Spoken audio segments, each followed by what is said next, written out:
నమస్తే, welcome to 929 TV. నేను ప్రియాంక. బులెటిన్లో డీటెయిల్స్ చూద్దాం. కడప జిల్లా పులివెందుల్లో జెడ్పీటీసీ ఉప ఎన్నికల ప్రచారం మరో 2 గంటల్లో ముగియనుంది.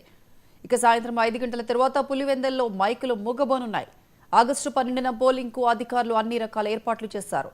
పులివెందుల్లో ఎలాంటి అవాంఛనీయ సంఘటనలు చోటు చేసుకోకుండా పోలీస్ శాఖ పగడ్బందీ చర్యలు చేపట్టింది.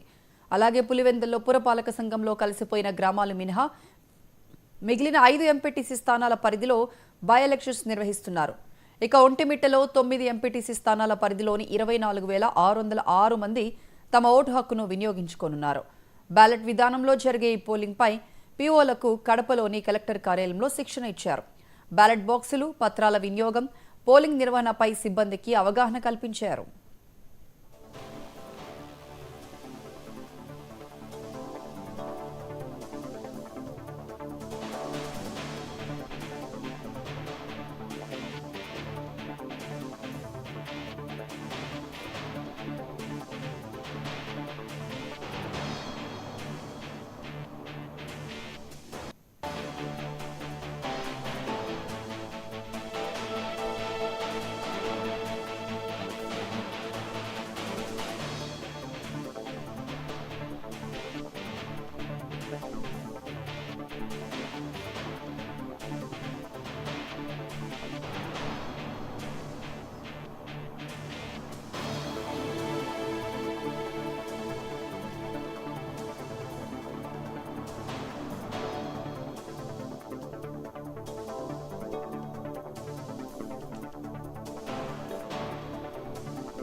అయితే గత 30 ఏళ్లుగా పులివెందుల్లో జెడ్పీటీసీ స్థానాలకు ఒకసారి మాత్రమే ఎన్నికలు జరిగాయి.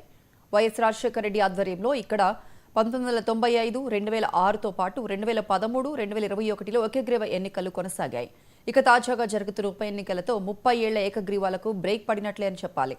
ఈసారి పోటీలో వైసీపీతో పాటు టీడీపీ, కాంగ్రెస్ పార్టీలో తమ అభ్యర్థులను పోటీలో నిలబెట్టాయి. ప్రధానంగా ఈ ఎన్నికల్లో టీడీపీ, వైసీపీ మధ్య పోటీ ఉంది. ఊరూరా వెళ్లి తమను గెలిపించాలని ఆ పార్టీల నేతలు ప్రచారం నిర్వహిస్తున్నారు. అవసరమైన సంక్షేమ, అభివృద్ధి పనులు చేస్తామని హామీలిస్తున్నారు. మరోవైపు పులివెందుల్లో టీడీపీ, వైసీపీ పోటాపోటీ ప్రచారాలతో పోలీసులు అప్రమత్తమయ్యారు. ఎన్నికలు జరిగే ప్రాంతాల్లో భారీగా పోలీసులు మోహరించారు. ఇక దీనికి సంబంధించి పూర్తి అప్డేట్స్ మా ప్రతినిధి రాజు ఫోన్ లైన్లో అందిస్తారు. రాజు. Thank you Priyanka. కడప జిల్లాలో జరుగుతున్నటువంటి పులివెందుల ఒంటిమిట్ట జెడ్పీ ఎన్నికలకు సంబంధించి ఇప్పటికే దాదాపు 2 పార్టీలు కూడా రసవంతంగా కూడా ఎన్నికల ప్రచారాన్ని కొనసాగించడం జరిగింది. అయితే ఈ రోజు సాయంకాలము 5 గంటలకు ఎన్నికల ప్రచారము ముగియనుంది. అయితే పులివెందులకు సంబంధించి 11 మంది అభ్యర్థులు జెడ్పీటీసీగా పోటీలో ఉన్నారు. ఒంటిమిట్ట కూడా 11 మంది అభ్యర్థులు బరిలో ఉంటున్నారు. అయితే ప్రధానంగా కూడా చూస్తే అటు టీడీపీ, ఇటు వైసీపీ 2 పార్టీల మధ్యనే ఒక ఉత్కంఠమైనటువంటి పోరు ఉందని కూడా చెప్పవచ్చు. ప్రధానంగా పులివెందులో జరుగుతున్నటువంటి జెడ్పీటీసీ ఎన్నికలకు అక్కడ 10,650 ఓట్లు ఉంటున్నాయి. ఒంటిమిట్టకు సంబంధించి 24,000 ఓట్లు అక్కడ ఉంటున్నాయి. అయితే ఇప్పటికే ఎవరి వారు అంటే టీడీపీ కావచ్చు, మేము టీడీపీ గెలుస్తుందని చెప్పి వాళ్ళు ధీమా వ్యక్తం చేస్తున్నారు. వైసీపీ పక్క చూస్తే ఖచ్చితంగా మేమే గెలుస్తామని చెప్పి కూడా ధీమా చేసేటువంటి పరిస్థితి అయితే కనపడుతుంది. అయితే ప్రధానంగా చూస్తే పులివెందులకు సంబంధించినటువంటి జెడ్పీ ఎన్నికలకు సంబంధించి వైఎస్ ఫ్యామిలీకి ఆ యొక్క నియోజకవర్గం కంచుకోట లాంటిది. ఆ యొక్క కంచుకోటలో గత మరి రాజశేఖర రెడ్డి నుంచి కూడా ఆ యొక్క నియోజకవర్గంలో శాసిస్తున్నటువంటి పరిస్థితి అయితే కనపడతా ఉంది. ఇప్పుడు కూటమి అధికారంలోకి వచ్చిన తర్వాత జెడ్పీటీసీ ఎన్నికకు బరిలో ఉన్నటువంటి బీటెక్ రవి యొక్క భార్య లతారెడ్డి కూడా బరిలో ఉన్నారు. అయితే ఖచ్చితంగా ఆ యొక్క జెడ్పీటీసీని కూడా కైవసం చేసుకుంటామని చెప్పి కూడా టీడీపీ నాయకులు ధీమా వ్యక్తం చేసుకునేటువంటి పరిస్థితి అయితే కనపడుతోంది. అయితే మొత్తానికి ప్రధానంగా పులివెందులకు సంబంధించినటువంటి సై అంటే సై అనేటువంటి విధానంతో కూడా ఈ యొక్క ఎన్నిక ప్రచారం ఎంతవరకు కూడా ముమ్మరంగా జరుగుతుంది. ఆరోపణలు ప్రతి ఆరోపణల మధ్య కూడా గత 2 రోజుల కింద కూడా వైసీపీ మీద నాయకుల మీద దాడులు జరిగినటువంటి పరిస్థితి అయితే ఎమ్మెల్సీ రమేష్ యాదవ్ కూడా దాడి జరిగినటువంటి పరిస్థితి అయితే కనపడుతుంది.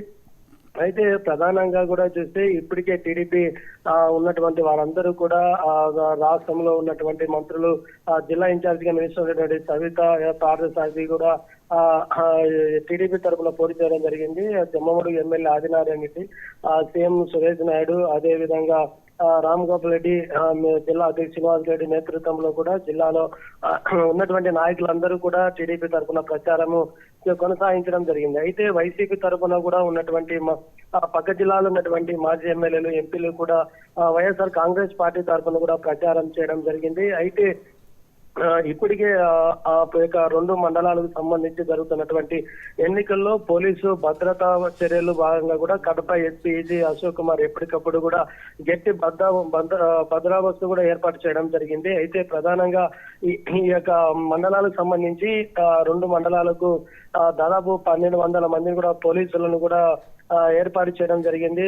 14 చెక్ పోస్టులను కూడా పులివెందులో ఏర్పాటు చేయడం జరిగింది. మరి ప్రధానంగా చూస్తే ఈ యొక్క లోకల్ గా అంటే పులివెందులో జరుగుతున్నటువంటి జెడ్పీటీసీ ఎన్నికల్లో స్థానికంగా బయట నుంచి వచ్చినటువంటి వ్యక్తులు 5 గంటల తర్వాత ఎవరు కూడా ఉండకూడదని కూడా ఎస్పీ అశోక్ కుమార్ కూడా స్పష్టంగా మీడియా ఎదుట కూడా తెలియపరచడం జరిగింది. ఒకవేళ అట్లా ఎవరైనా ఉన్నట్లయితే వారిపైన కూడా కఠిన చర్యలు తీసుకుంటామని కూడా చెప్పడం జరిగింది. మరి అదే విధంగా కూడా ఇప్పటికే అంటే రౌడీ షీటర్లుగా ఉన్నటువంటి కొంతమంది వాళ్ళందరినీ కూడా దాదాపు 500 మంది కూడా బైండవర్ కేసులు కూడా పెట్టడం జరిగిందని కూడా ఎస్పీ అశోక్ కుమార్ చెప్తుంటున్నారు. ఓవరాల్ గా చూస్తే అటు ఒంటిమిట్టలో పులివెందులో కూడా రెండు పార్టీల మధ్యనే ఒక ఉత్కంఠమైనటువంటి ఎన్నిక జరుగుతుందని కూడా చెప్పవచ్చు. Priyanka. Right Raju, thank you.